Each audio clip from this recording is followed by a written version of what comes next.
Ladies and gentlemen, our first panel is titled The Sun Rises. India has set an ambitious renewable energy target of 175 gigawatts by 2022. It has also stated that 40% of the overall installed energy generation capacity by 2020 will be from non-conventional sources such as wind, solar, hydropower as part of India's commitment to the United Nations efforts to reduce greenhouse gas emissions. The target of 100 gigawatt in solar capacity, which is a whopping 12 times of its existing base, is critical for the success of our Prime Minister's ambitious vision. To talk about this huge opportunity and its inherent challenges, we have invited a distinguished group of speakers. Please join me in welcoming Shri Manoj Kohli, who is the Executive Chairman of SoftBank Energy, a joint venture formed by Japan's SoftBank, Bharti Enterprises, and Foxconn. SoftBank Energy Venture will invest in solar energy to promote clean and safe energy. Mr. Kohli has more than 35 years of industry experience. Before joining SoftBank Energy, he was Managing Director of Bharti Enterprises and responsible for growth and operations of the Bharti Group of companies. He was MD and CEO of Bharti Airtel International, overlooking operations across the African continent until 2013. Mr. Kohli joined Bharti Airtel in 2002. He led Bharti Airtel's India operations to grow from 2 million to 150 million subscribers. Mr. Kohli is also a founding member of Escotel Telecommunications, the holding company for the telecom ventures of the Escorts Group. Thank you, sir, for joining us. Next, I'd like to welcome Dr. Pramod Deo, former chairman of the Central Electricity Regulatory Commission, or the CERC. Dr. Deo has served as an electricity regulator for 11 years, the longest ever record.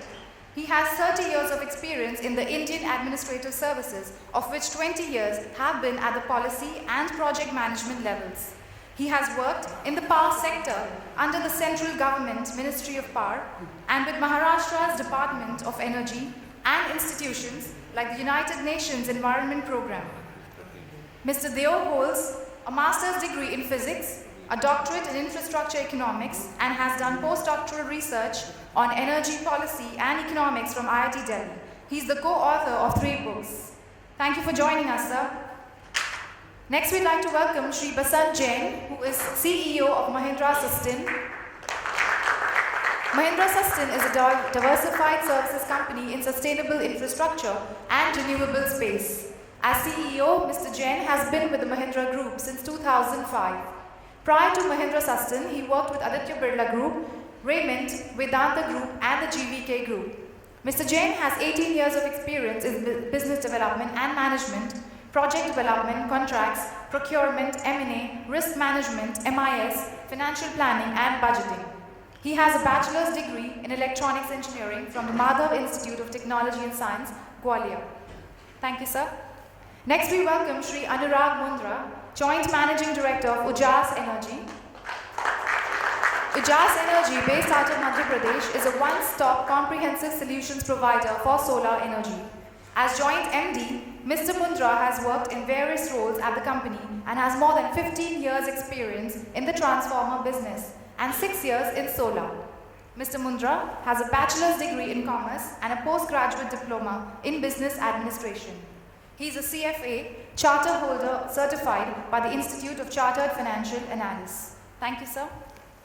Next, we welcome Shri Adarsh Das, co-founder and CEO with SunSource Energy.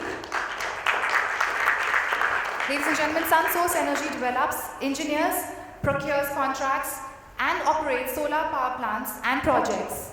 As CEO, Mr. Das is focused on creating a network of key players in the solar industry and building a team to deploy solar technology. He leads project development, financial and capital-related efforts at the company. Mr. Das has 10 years of experience in the solar and renewable energy. He has worked with leading solar companies, including US-based solar inverter manufacturer Solectria, wind and solar groups at GE, and Konarka Technologies. He has a master's degree in business administration from the Ross School of Business at the University of Michigan. Thank you, gentlemen, for joining us today. This session shall now be moderated by Dr. Pramod Deo, and I hand over the session to him. Kindly take it forward, sir. Thank you. Good morning, distinguished panelists. One day, and all the we will wake up to find participants, that and I'm very grateful to ElaraCapital that they have given me this opportunity to come and participate in this panel discussion. To start with the good news, because after all solar, in fact sun is really the driver of all green energy, because in fact the wind is created because of solar, because of the temperature difference. If you take biomass, it is again the solar which is there.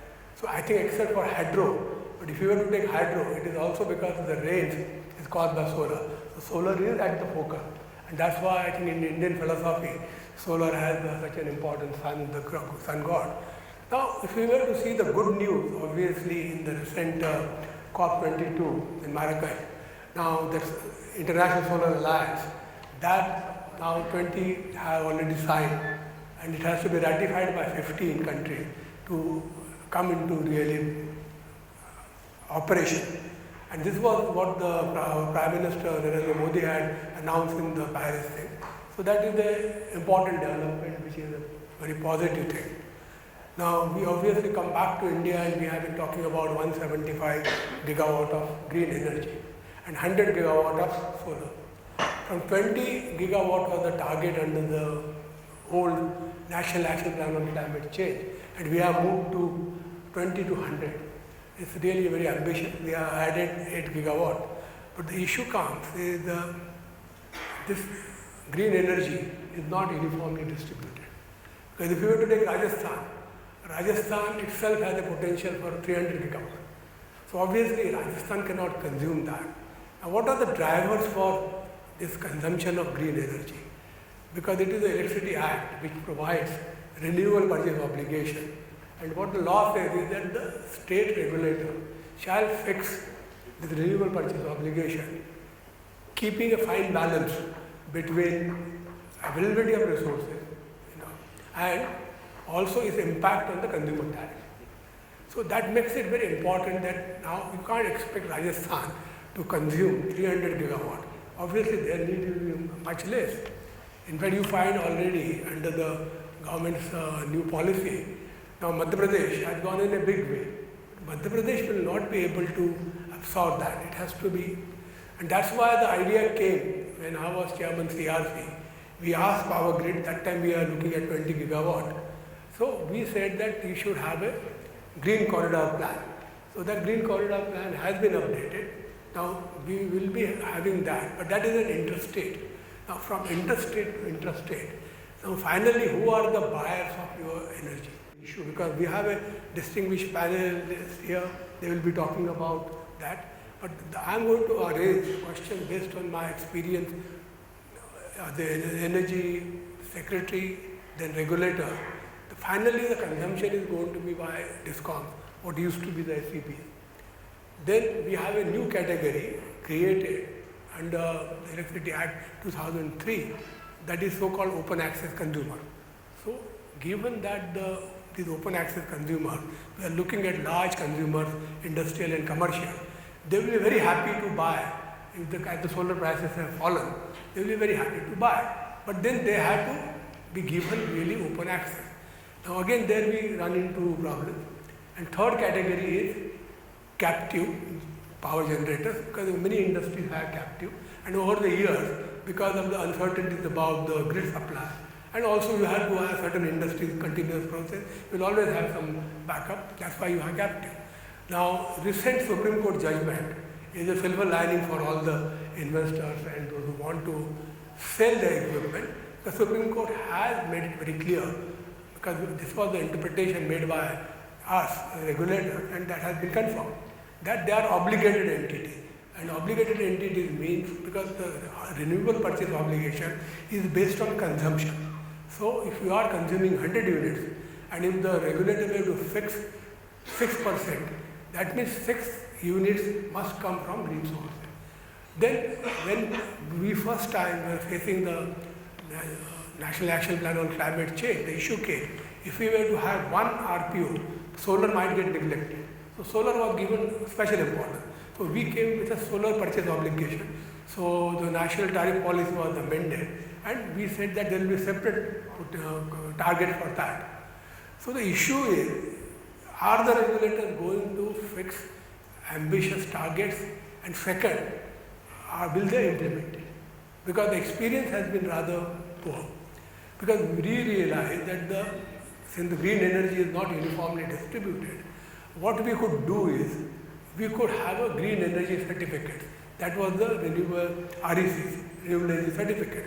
So those who buy electrons, there is no difficulty in buying electrons, but then they will be, because the generating state like Tamil Nadu today has already 11% green energy, that's mainly because of the wind. They have also now got solar. But now you can't expect Tamil Nadu to be buying more and more. If you were to take a state like Delhi had almost zero renewable purchase obligation. Now it is at again very modest state. So everybody must come to the same level. And to come to the same level means we will have to import energy from others. So we saw that since the grid was not ready that time, it was not possible. But obviously conventional energy can flow. So you don't have to say that the wind farm is located in the southern part and that electricity has to flow, because after all electricity follows the laws of physics, it is by displacement. So that was fine. But the REC market, if you see, there is a glut in the REC market, because obviously the RPOs are not being fixed properly. Second thing, they are not being also implemented. Now that is a big issue, how to do that. And that happens because it takes to the basic core problem. It is the health of the DISCOM. Now we have got this Uday scheme, and Uday scheme hopefully will turn around. Basically, Uday has got everything very positive. What it recognizes is the sorry state of affairs of DISCOM is not because they are anyway owned by government. It is because of the state government.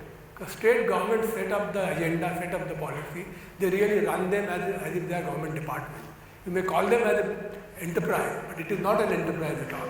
Except that Delhi, which had a privatization, Odisha has a completely failed privatization, where it has been again gone back to the regulator. So we have this model. So that's why being the case, comes the question is that how will the DISCOMs really improve?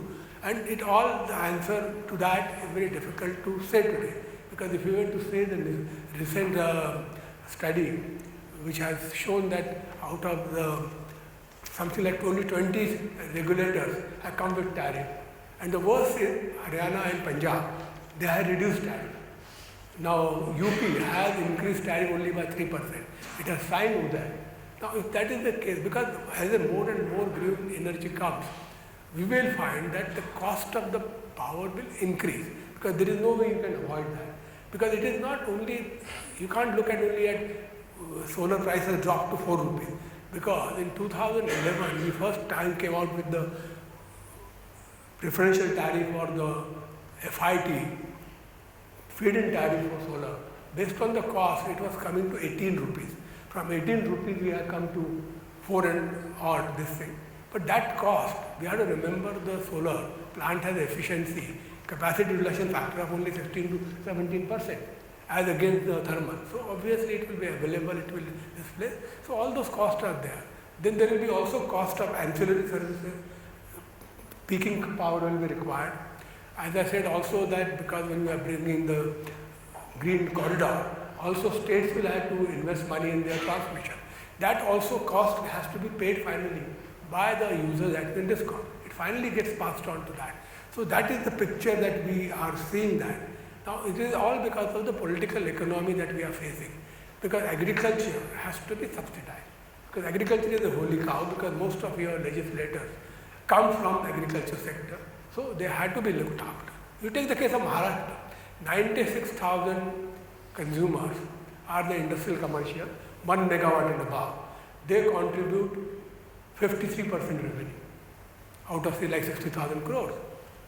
Then you have got 2 crore 30 lakh consumers left. They contribute 47%. Out of that, agriculture is 38 lakh pump sets and they consume 23%. They are billed, MERC rate is 2 rupees 30 paisa, average cost of supply is 6 rupees 2 paisa. They are contributing only 13% in the billing, and even 13% is not collected. Last year was a drought year, so obviously when the petition was filed. So that being the case, you take Gujarat, because why are taking these two states? Because these are the ideal states, so, who had done feeder separation. The whole idea was that, I don't know how many of you know, that agriculture is not metered in India, and it cannot be metered. The law says that within 3 years, every consumer must be metered. But how do you really meter agriculture consumer? Because as the water level goes down, he moves the motor down, and there are all the problems. And after all, again the argument is given, the electricity lineman is coming and harassing us, so nobody is going to do that. So that being the case, the separation of agriculture feeder was a great idea, and it also dealt with the shortages, etc. All those things. I'm not going into those details. So that being the case, in Gujarat it is even worse. There you find that 67% revenue comes from this 1 megawatt and above industrial industry. Agriculture, you have got a similar thing, 26%, half of this thing. So again, this background, I think I will now invite the panelists that how do we really deal with this situation?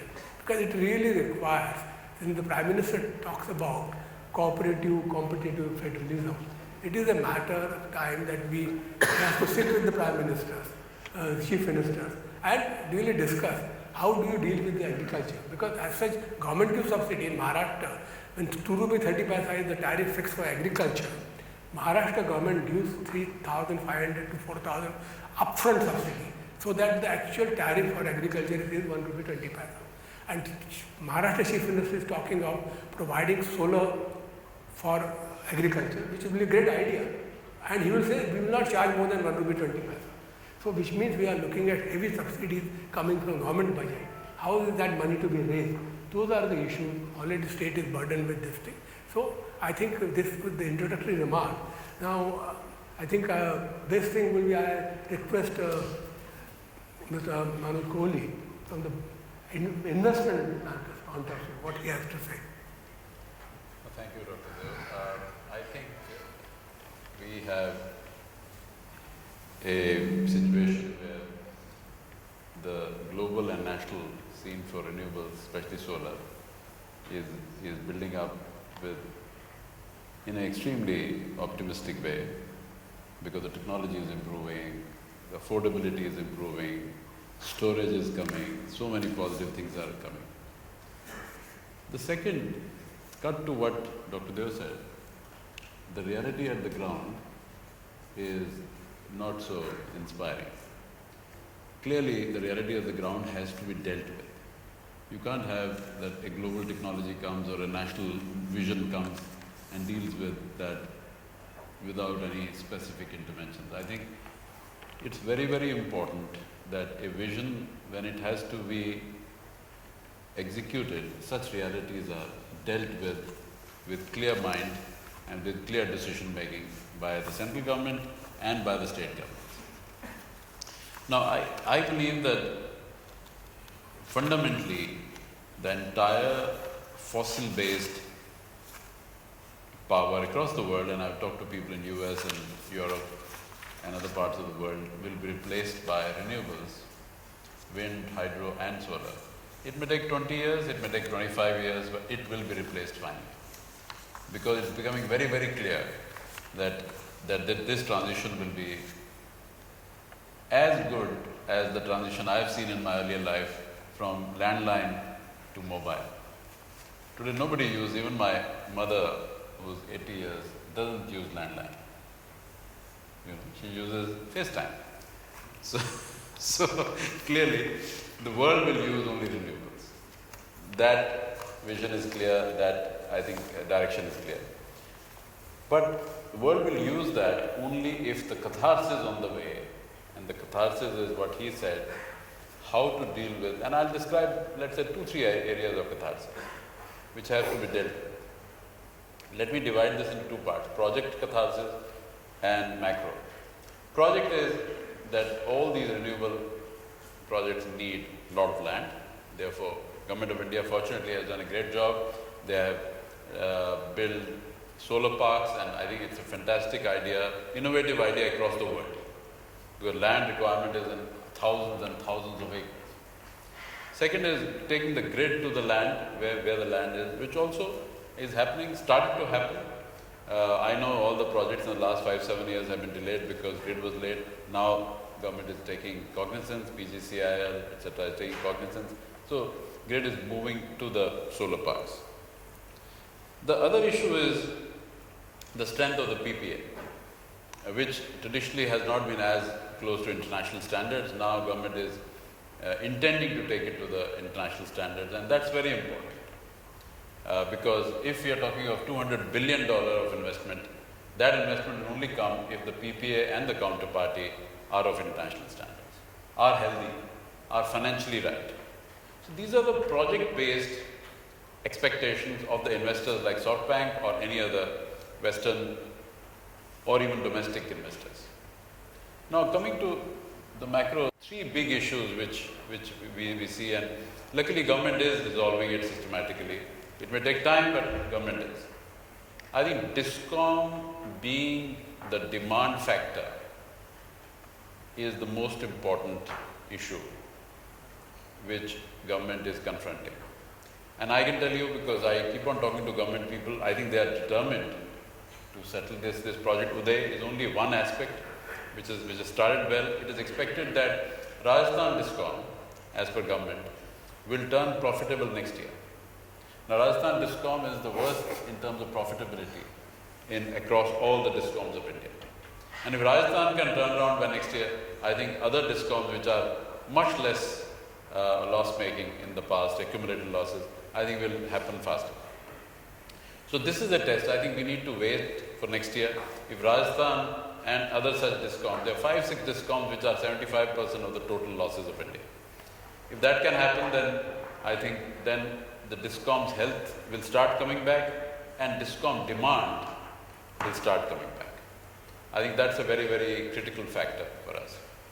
The other issue is the strength of the national grid and the state grids. I believe today, like this green corridor you mentioned, is work in progress. Yes, it's a great idea, it's a great plan, but is it being executed in time? Will it be ready by the time all the green projects are ready? I think that's still not clear. I believe PGCIL, of course, is a very focused transmission company, but a lot of private sector companies have to come in and really lend their support, lend their execution power, so that the grid, both state and national grids, can be really running at least 2-3 years faster than the green projects. You can't make the grid later, you have to make the grid first. Sorry, I'm going back to telecom. I built a national grid. We have 300,000 kilometers, Airtel has 300,000 kilometers of fiber optics across the world, across the country. And we have 8 submarine cables across the world, undersea cables. We built this grid, and today, only because of that, the Airtel call, whether you call Guwahati, it goes on that grid. Whether you call Los Angeles, it goes on that grid. So this grid has to be made proactively. It can't be made concurrently with the projects. And therefore, grid has to be made first. And I think the speed and execution thrust has to increase in the coming 2-3 years. Only then that proactivity will happen. The third aspect, which is also very important to solar and renewables, is the aspect of curtailment and backdowns. Now I've seen China, I've seen even Japan, where SoftBank comes from. There is a curtailment risk, there is backdown, etc. Even in India, Tamil Nadu, etc. Now, the renewable investors are worried. On one hand, there is a payment issue in at least 4 or 5 states of India, anywhere between 3 months, 6 months, even 10 months, depending on state to state, which is really not, doesn't make investors happy at all. And of course, on top of that, there is a curtailment and backdown risk, which in some states is more. So now time has come when such huge investment is required. Investors will seek comfort, and luckily government is taking a view on solar being must run and curtailment risk being minimized or mitigated to a large extent. So these are very, very important government policies as well as regulatory policies, because the regulators have to do this. Otherwise, all this investment which is expected, and by the way, 200 billion investment into a country is not a small investment. It must be the single largest investment in any sector of India. Even roads and other sectors will be far behind this investment. So if this investment has to come to India, and I am sure it will come because government is so serious, then these risks of the sector have to be mitigated in a very systematic, in a very professional fashion by Government of India. And I can say from my short experience of the industry that government is determined, government is extremely committed to mitigate these risks so that investors can bring in much more investment. Thank you. Thank you, Mr. Manoj Kohli. In fact, one of the reasons why we had to go for renewable is energy security. Even if we did not have Paris Climate Accord, we will have to do that. Because if you see the long-term projection, India obviously coal is the main resource. But fact remains is that coal, we have a strip mining. And given that various environmental issues, and long-term projections show that we will be even importing coal, 40% coal at 2032. And oil, obviously, we are today importing 75%, it will be 90%, gas will be 40%, 50%. So that being the case, what is your own resource? It is your real renewable energy. Yes. So sun comes first, wind comes second, and then obviously hydro is another important. So that is a very important point I think you must remember. So all, of course 175 is very ambitious. So I will request now Mr. Anurag Munjat to give his views. Thank you, Mr. Dev, and it's a real privilege for me to share the stage with Mr. Dev. Mr. Dev is if I can say, is a grandfather of RPO and REC mechanism in India, and we Ujaz being the first company in India to put up a solar power plant under REC mechanism, and naturally first to trade in solar RECs. And till now, we have done around 160 megawatt under REC mechanism. We are also coincidentally the first company to bring out the concept of solar parks, and currently we manage around 8 solar parks across the country. Well, yes, this sector is full of challenges, but is there any choice? We are very close to the tipping point. We are touching, in all probability, we may cross 1.5 degrees centigrade in next 20 years. We do not have choice. This summer, the North Pole has touched almost 30 degrees centigrade of temperature. We face a lot of challenges from utility companies, and these challenges are going to increase in next 2-3 years. But the good news is, the solar has achieved overall parity. It's been said that PV, that is for photovoltaic, and EV, electric vehicle, PV and EV can change the CV of this country. And we feel very excited with the opportunities given in this sector. Today, yes, there is, as I said, there is a lot of stress between utility company and power generators related with various issues, but economics is solving it as we have achieved overall parity. Probably it is a time where we have to rethink about the business model of the utility company. And across the world, people are thinking, and the business model of the utility companies are changing.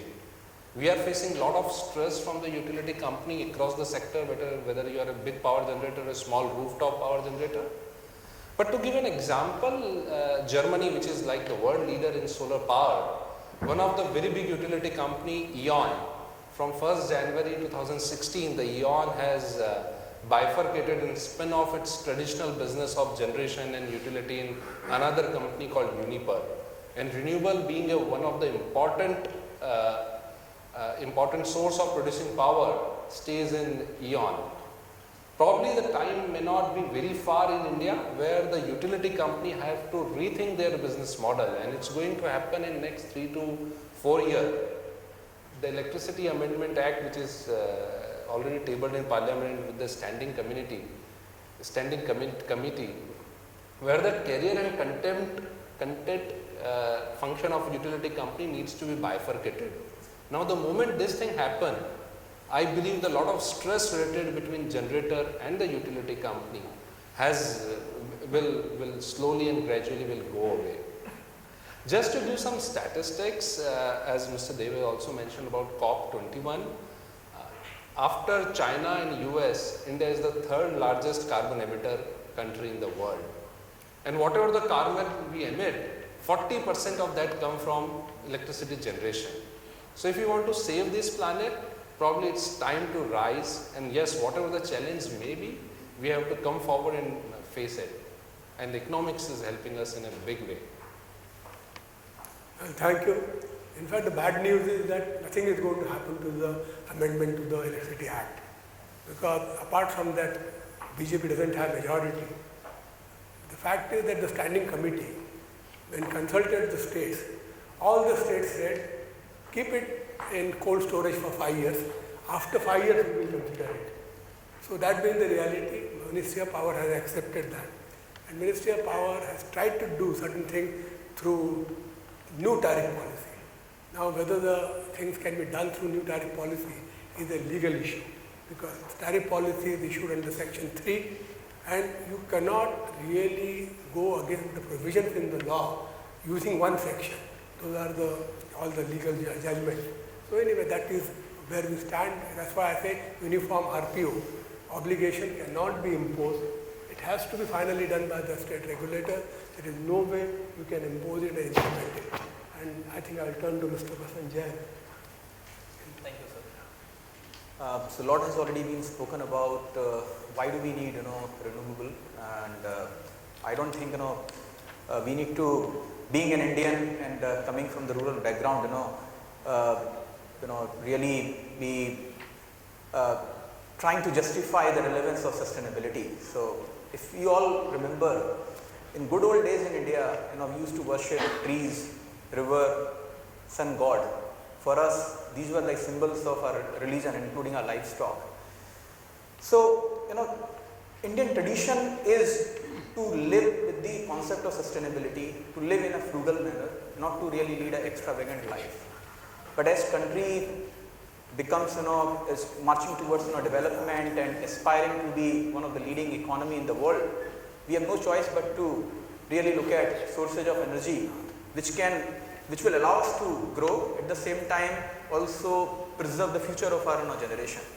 Let's keep some data in perspective. India today has close to 290 gigawatt installed capacity, and China has close to almost 1000 gigawatt. And let's assume that if India has to reach to the level of China where it is today in next 10 to 15 years time, how will this 700 gigawatt will be built? Can coal be an answer?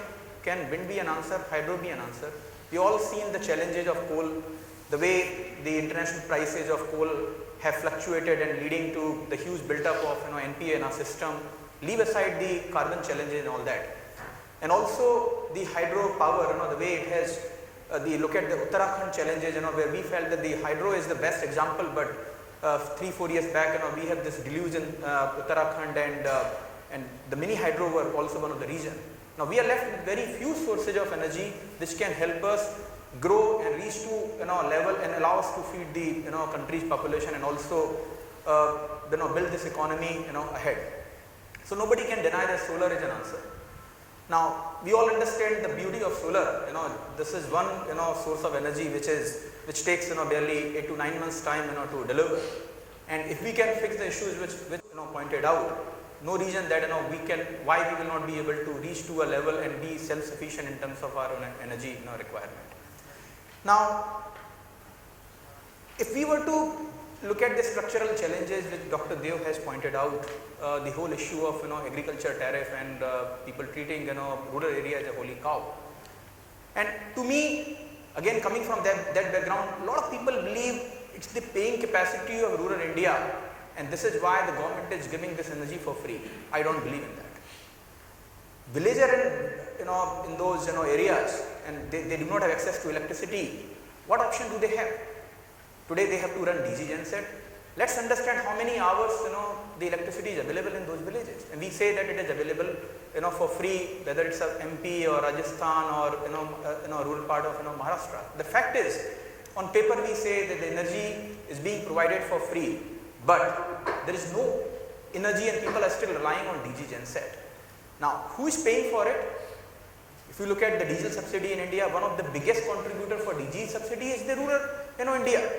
Now, should the country of 1.3 billion keep incurring $40-50 billion of oil subsidy and that's year on year, or should the country be investing that $40–50 billion to create the permanent source of generation in rural India? The choice is ours.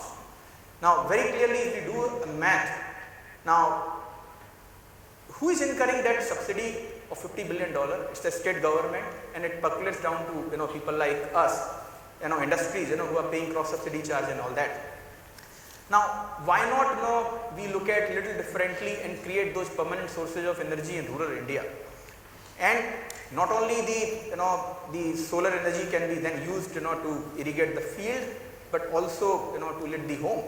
And while Dr. Deo and I discussed before the commencement of the session that who is going to pay for it, the answer is that yes, the villagers do not have money to incur or invest upfront in the solar asset. They are okay to pay you on per unit basis. But the challenge is that how do we really create that set of entrepreneurs who will be willing to invest in those rural microgrid? Are they really being encouraged by the government? Are we really creating a right kind of ecosystem and amending the concept of distribution licenses, where people are constrained, even if we are willing today supposed to put up a rural microgrid, am I allowed to do it? The regulator, the state discom will come and say, no, well, you cannot do it because the distribution is a licensed activity. Now, the problem is that the whole government system is being very, very myopic about it. While we talk about 100 gigawatt, 150 gigawatt, it's great. Utility scale solar is a great thing to do. But I think the kind of focus which is really required towards the rural electrification is completely missing. And unless we focus on that, provide, create the permanent sources of energy, and the government diverts, this oil subsidy towards creating permanent source of energy, suddenly you will see this entire free electricity which is being provided and industry being burdened, will go away. And then the tariff on the industry side, which is skyrocketing every year by 7–8% and making the whole manufacturing completely unaffordable, will also get a great comfort. So to me, it's very, very important that as a responsible citizen of this country, we all urge the state and central government to provide the equal emphasis towards the distributed solar and especially the rural electrification. And I think that can really change the game for our country and bring prosperity to the rural India. Thank you, Mr. Sanjay. In fact, electricity law clearly provides for rural area, you do not require a license. Whatever they declare as rural area, regulator can give permission. But the issue comes is that if you are a customer of the distribution company, then the tariff in the rural areas will be say like 2.5 to 3 rupees.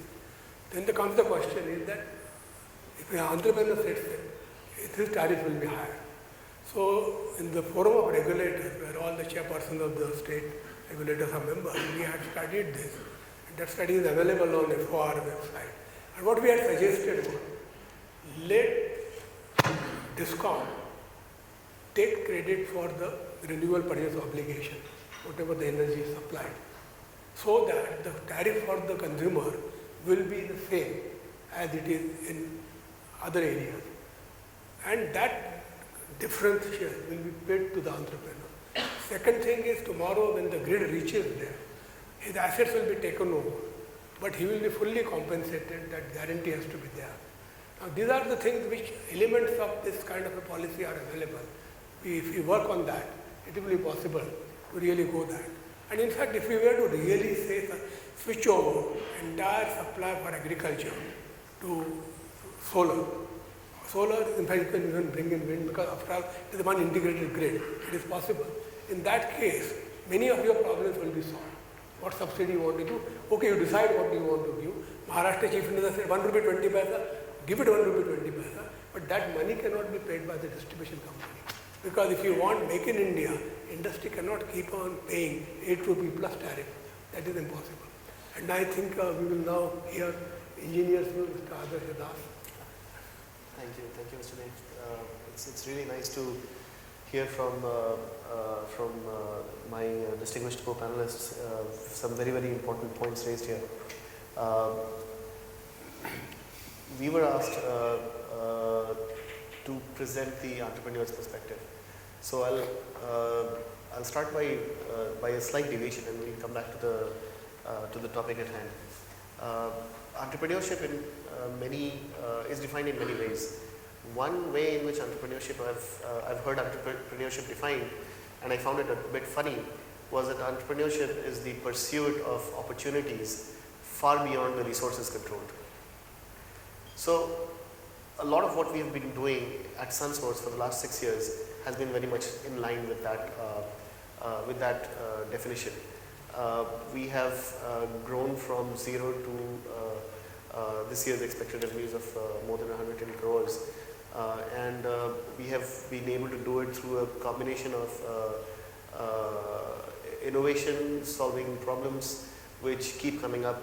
A lot of the challenges have already been covered. We meet those problems and solve those problems head on at the ground level. But I'd like to, one way in which entrepreneurs overcome the challenges and get people to sort of join their cause, if you will, is by telling stories. So I've got two very short stories for you which are relevant here. In terms of solar being the solution, several of my co-panelists referred to the idea. In terms of solar being the solution, I started my journey in solar personally 18 years ago when I graduated from IIT Kharagpur, and it was a period in which for 2 years I was doing solar rural electrification. At the time, solar was wildly expensive.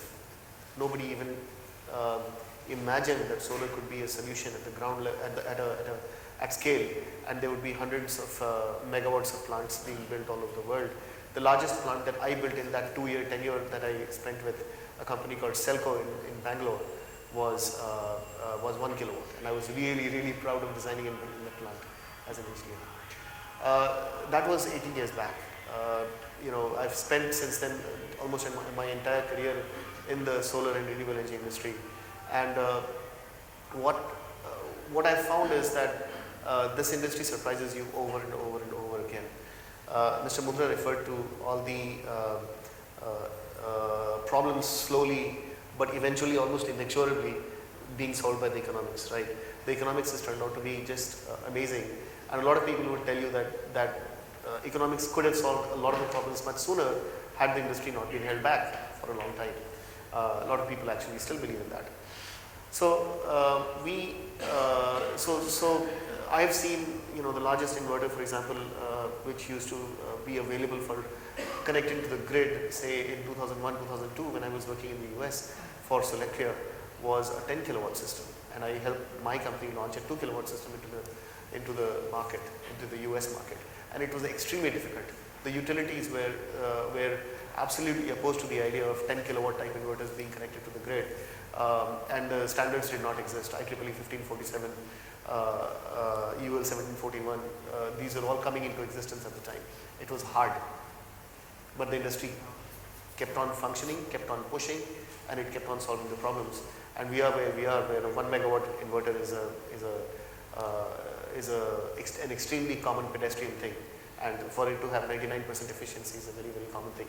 The technology has been getting to a point where all the problems are getting solved relatively in a straightforward way by economics, including the problem of integrating storage, integrating multiple sources of electricity. Now, the second story that I had was around SunSource Energy.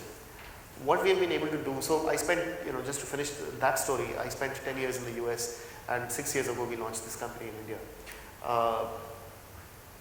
Part of my experience there, invaluable experience in the US, was working for a utility, although on the non-regulated side. We got to understand during that period how utilities look at solar. They don't like solar. They don't like any of these decentralized or unusual, non-dispatchable sources of electricity getting connected to their grid, because it makes the grid unstable. It is not something that they know very well, they understand very well. And it is understandable. But then, to Mr. Mundra's point again, the paradigms are changing. The utilities are also changing. In about 10 years' time, the utilities will be unrecognizable. Just like solar costs today and solar technology today is unrecognizable from what it was 10 years ago. Now, what SunSource Energy has been doing for the last 6 years has been, it's been doing a lot of consulting and engineering. We have done a lot of design engineering for the US market. The number is large. We've done almost a gigawatt of design for the US market, design engineering.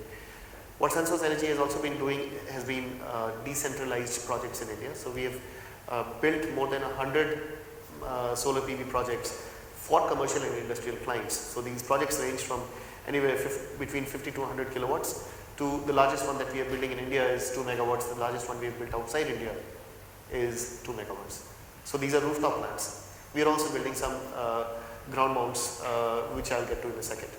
But the story is, we started with consulting and engineering, solved that problem, created a strong design engineering team, which was possible because we also, my co-founder and I also had design engineering and project management backgrounds.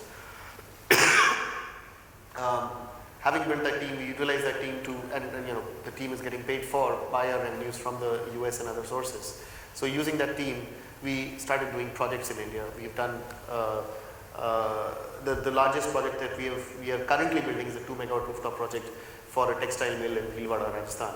But over and over again, we've run into these problems of policy. Now, the projects that we typically build are commercial and industrial rooftops. These are both simple and hard. Simpler because we are connecting at the LT panel level. We don't have to deal with transmission and distribution issues. The economics generally works a bit better. The tariffs that we are competing with are generally higher.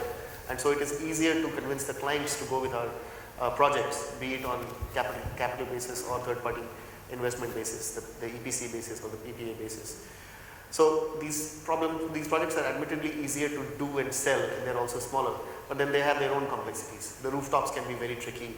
There might be shading problems, there might be last minute installation problems. You have to always sort of fight with the facilities people, and of course now with the project sizes being what they are, you have to always deal with the regulators. You have to get the CEIG approval, you have to get the MNRE approval for exemption, you have to jump through a lot of hoops basically to get these projects built also.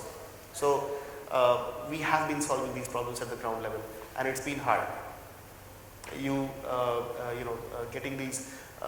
Getting people to sign on to whatever it is you're doing is generally a hard slog. We have been able to do that. Now, the reason this is germane to this particular discussion is that rooftops are a part of the solar mission. National Solar Mission has, it allows for 40 gigawatts of decentralized generation from rooftop type projects and 60 gigawatts from large megawatt solar farms and other projects. We have built more than 100. We know how it works and what are the problems to be solved, and we believe that all the problems which are coming up, to completely agree with you, Mr. Mundra, they can be solved and they will continue to be solved, especially as storage comes in and it allows incrementally over a period of time for all the dispatchability related issues to slowly be resolved technically and economically. The last part I would say is, coming back to the story of the entrepreneur, the story of the company, we found survival difficult at certain times, but we always found a solution out of it. Going back to the definition of of chasing opportunities far beyond the resources that we control. We went international. We have done 7 megawatts and we are working on a 25 megawatt, which is part of 100 megawatt. We've done 2 megawatt rooftop. So we are working on ground mounts also. And the reason we did not work on ground mounts earlier in India, we knew how to do it. We had done it in the United States. But the problem was that in India, it's a very competitive market. It's a very cutthroat market. The fight for margins is fierce. And so we decided that it didn't make sense to compete in that market. But outside India, the margins are still there. So we are participating in that market, and we are utilizing that experience to sometimes do megawatt scale projects in India as well. So there are problems, there are solutions, but the direction of the future, in our opinion, is only one. Solar and renewable energy, they are going to win. Well, just to interrupt and add a point with Mr. Das, yes, the utility company does not like the distributed generation model. Yes, this was the story around 2 years back, but slowly the utility companies have realized that distributed generation is really helping them. if I can use the word national dream, we have a national dream to reduce our T&D losses less than 9%. Now, apart from theft and dacoity, another major reason, which is the more technical in nature, the reason for T&D losses is because you are generating power at point X and consuming at point Y, and distance between X and Y may be 1000 miles. If you want to reduce our T&D losses to less than 9%, you need to have a distributed generation. Say I am a roof owner, and by using the net metering policy, if I am injecting power into the grid, that power is going to consume in a radius of say 1 kilometer. The moment I do that, I significantly reduce the T&D losses. Yes, there is a problem related with solar power, I mean non-dispatchable form of power, infirm power.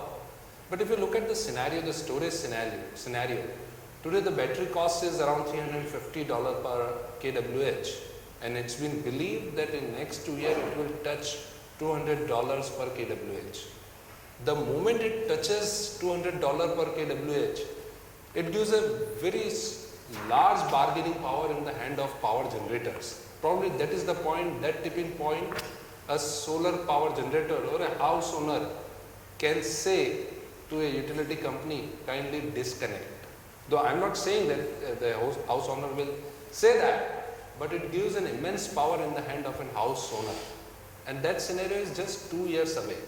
Yes, the challenges, but the bargaining power will shift from utility company to a solar power generator at a rooftop space.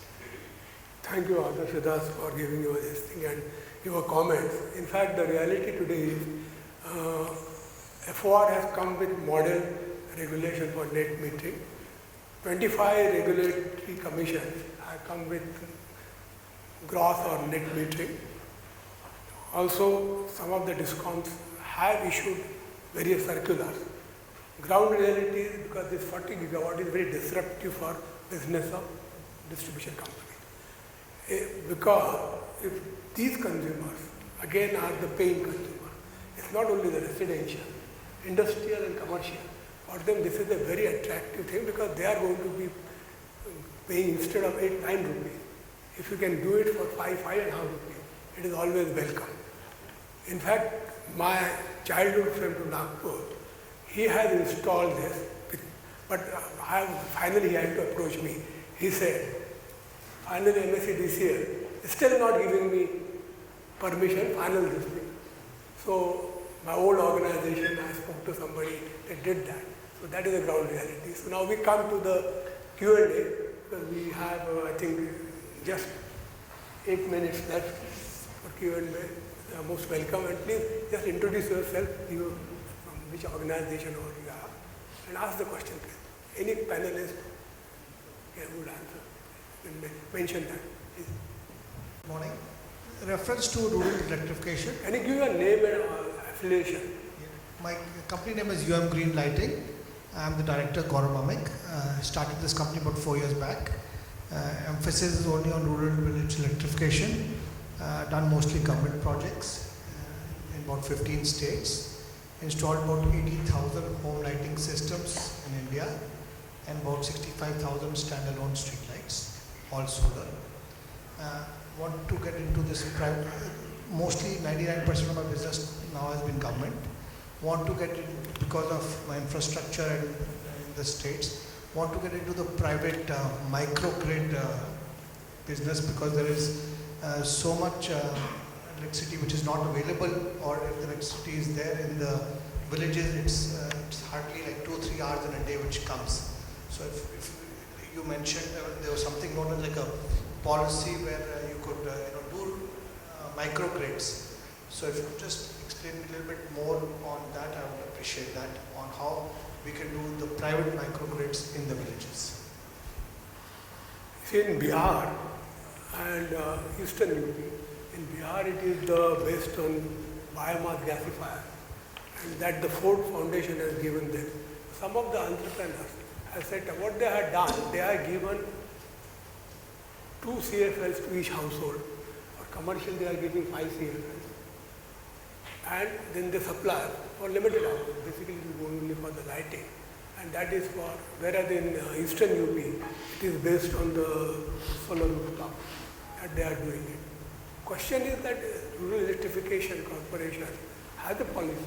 And this is what has to be done really. It has to be integrated, and that's why I made that point that tomorrow that entrepreneur, first thing is that why should a villager pay 10 rupees? If he were to get electricity from DISCOM, as I said, it will be 2.5 or 3 rupees. That's why we suggested that he will be charged only that. And this difference has to be paid by DISCOM to the entrepreneur, so that the entrepreneur's margin is not reduced. And the distribution company gets the credit. And they have purchased so much of solar, if it is a solar or any other renewable application. That's the thing. In fact, very interestingly, I don't know whether people remember also, 73rd Constitutional Amendment very clearly says that the rural supply should be given to panchayats. Nowhere it has happened. In fact, Maharashtra government had asked me to study this when I had become a regulator. And we had given a report. In fact, Jilla Parishad were very enthusiastic. They wanted to take over this. But again, no minister and chief minister would like to lose control on that. So I think the situation will change. Now what I feel is that if it becomes microgrid can be done, but what it will require is some kind of a really clear policy push. And as I say that it is not the central government. We have been talking about central government may have very good intention. Finally it is the state government. How you really do the thing with the state government, because that really decides.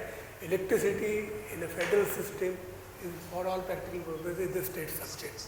Center can provide guidance, but finally you can't do anything to really. So you can give them incentives or disincentives to states, and that's what Uday is trying to do, and it has to be implemented with without discrimination. And our problem is that we will be having one state going to election, so you give concession there, which means then you have to give concession to all others. So that's why this coinciding in both the elections, that is a far-fetched thing. So we have got this political issue. Any other question? Hello. So Amaya from Rescon. So two questions that I have. Firstly, on the functional and the technical aspect of using solar energy. So do you think there are any technical and functional challenges that we might face as a country in using solar energy, be it the weather conditions or any other things that even I don't know? And secondly, what is the vision that we can see in terms of how much energy consumption and the energy demand can be met by solar? You see, as far as the grid integration goes, there is no difficulty, because you can see that, because normally the power engineers always complain, these are intermittent sources. It is nothing like intermittent. What is required is forecasting, and that's why CRC has come out with regulations, that is deviation settlement mechanism.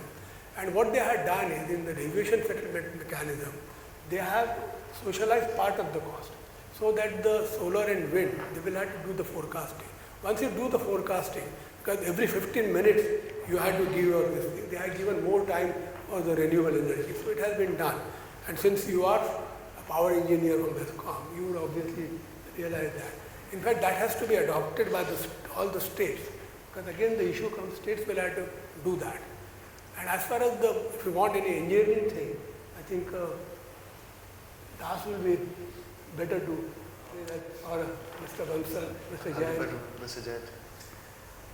The intermittency of solar, of course, we all understand, and as Adarsh has mentioned, the storage thing is now, and as Anurag also mentioned, with $200 per kWs kind of cost, which is very, very distinctly visible.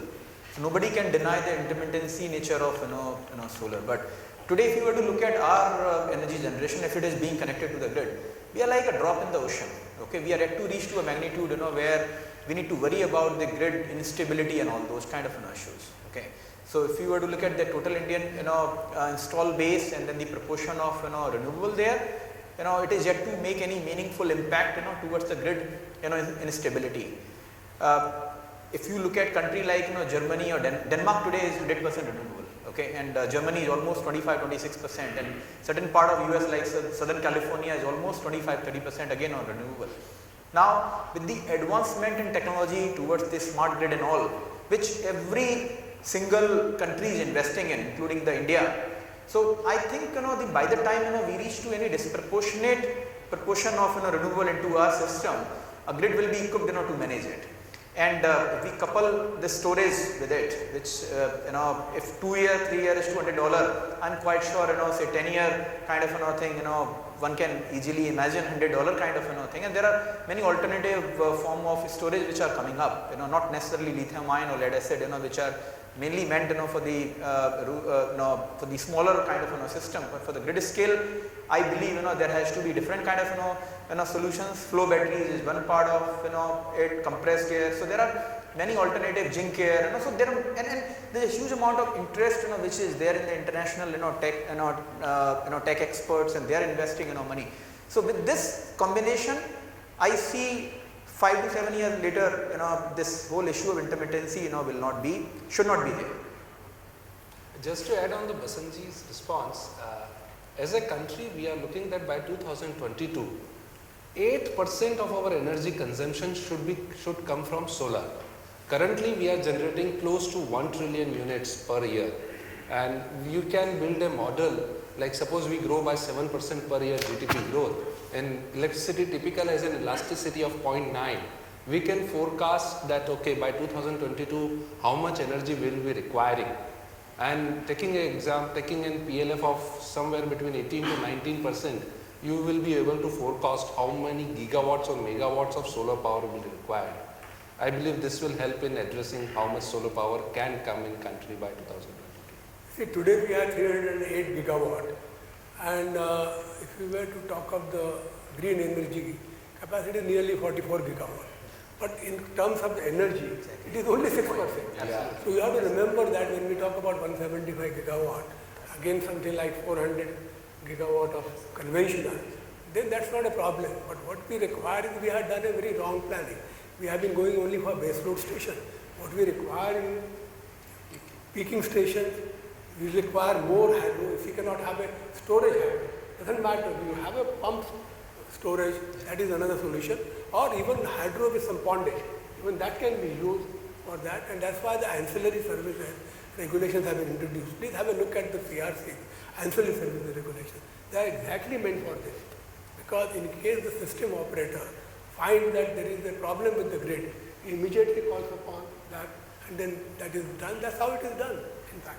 And also the way the technology is evolving, this whole this machine learning algorithm and all which are being adopted by almost every single utility. So it's very easy now to forecast on energy, as Dr. Dev said, that the forecasting is now being made mandatory, both for wind and solar. Now your consumption pattern is fairly predictable. You know for sure, with I would say reasonable accuracy, that how you have to meet the demand.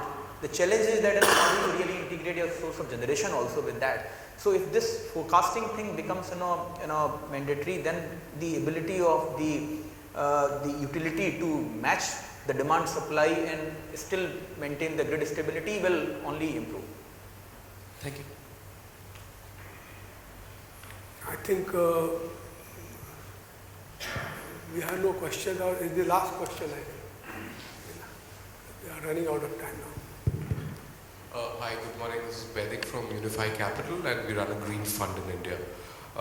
3 broad questions. First up, could you give me a sense of how the policy environment is shaping up in the hybrid solar and wind farm sector? I'm given to understand that PLFs in this sector could be as high as 45 to 50%.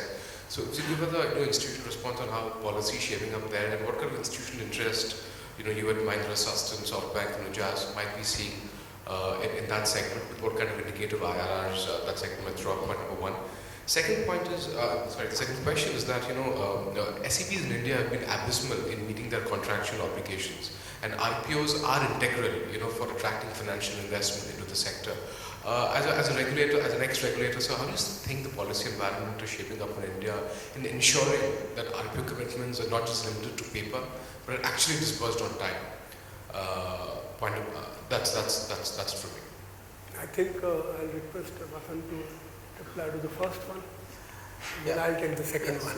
So wind and solar hybrid is a very interesting concept, and yes, there is a great amount of overlap between wind and solar. As we know, the wind generation typically happens in the evening time, and I mean, I'm not trying to generalize it, but if you were to look at 70-80% cases in large wind resource states such as Tamil Nadu, Madhya Pradesh, Maharashtra, or Rajasthan, or even Andhra now, Karnataka. So if you were to really integrate these two, this is a great concept, and so this is one reason that the generation profile, is basically complementary. So this gives the this leads to optimization in the evacuation, infrastructure. So the same transmission line, you don't have to increase it by 2x.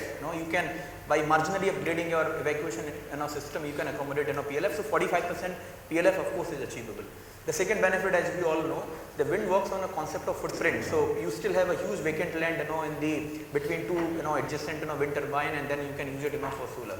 So from a policy standpoint, we all understand that 1000 megawatt of tenders are now, coming up. There are few challenges, which we have also brought to the notice, that they are making it very restrictive. They are saying you need to have 25 megawatt of minimum capacity as an owner, which to me looks very ridiculous condition, because there is no such condition, for solar. So why are they? So very clearly this is meant to benefit certain section of society, and we are fighting against it, that you should make it open, and leading to the more open or much wider participation. So the wind solar hybrid is a way to go, without doubt. The challenges there are, in many cases, it may not be the most efficient from a resources standpoint, because the places where the wind resources are high, especially at hill areas and all, what is the kind of feasibility you have for solar there is something one has to watch out for. Second thing is, the evacuation system. Wind today is already struggling, in terms of to evacuate power. Okay, so who is going to invest in the evacuation system? And if the people are not able to evacuate wind, currently, if you add another solar right next to it, how the situation will be managed is another key challenge which we see. But as a concept, we truly believe it can change the game, and 25 gigawatt of wind already exists at many places. If the solar comes in, could really help reduce the cost of solar further. What's the blended average IRR in a typical project such as this? That's a tough question. The IRR in case of solar today becoming hugely I would say under tremendous stress. So if anybody claims that I am getting more than 14-15% IRR in solar, is something I would like to sit with him and understand what kind of magic they understand. Of course, we had a tailwind in terms of lower capex and all, which was completely unanticipated. Okay, if I were to look at the current trend, the solar IRR will not be in excess of 14-15%, whereas the wind IRR was slightly better, about 16-17%. Why? Because the wind was more of a PPA based, there was no reverse bidding concept, and solar industry adopted a reverse auction about 1.5 years back. But as there is a talk that the wind will also move towards reverse auction, and our prior energy minister is pushing it hard. So if wind also goes down that path, I'm quite sure wind will also settle down to around 14-15% kind of IRR. Before Dev sir responds to your query, this 45% PLF, I personally believe it's not possible at the current technological level. Wind gives an PLF of somewhere between 20 to 24%, and solar gives 18 to 19%.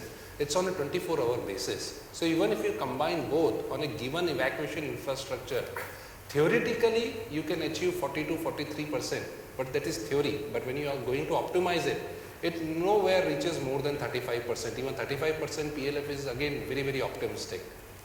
You see what has happened, you see the green corridor. You have a really solar on the western side of India, and the wind is in the southern. So obviously when we talk about the hybrid, it's not going to be that simple, because obviously in Tamil Nadu, because of the two rainy seasons, you have sometimes the capacity utilization factor can go up to 35, but that is the limit. You can't go beyond that unless we have an offshore like that. Now coming to the regulator, this is a relationship between DISCOM, state government. They are actually one, they are not there. And the regulator is appointed by state government, mostly the retired chief secretary. It is an incestuous relationship, so you can't expect. What is required really is you need to file petitions. Regulatory commission, go to appellate tribunal, and this is something which individual investors will find it difficult. So that's why it can be done better by the associations, and you have to keep challenging, saying that this RPO. And other thing is, center has to realize that you cannot dictate to the state what will be RPO. It has to be done only through mutual consultation, discussion, and you have to provide certain incentives. And there has to be a peer review of regulators. That's the only way. Because otherwise, regulators today, I'm afraid, because when I was chairing that forum of regulators, 5 of my batchmates from IIS were regulators. But I can't talk about their performance. There were exceptions, 2 or 3 were very good, but 2 or 3 were, Tamil Nadu did not have tariff revision for 6 years, Rajasthan not for 5 years. So now even the basic thing like if the tariff revision is not taking place, then what are you talking about the RPO? And that's why the RPO is not properly implemented, and we are facing this problem, and I'm sure the investment obviously cannot take place with that uncertainty. Thank you. And I must thank all my panelists for this scintillating session. Thank you. Absolutely. Thank you to all the speakers. And with that, we end this panel right now.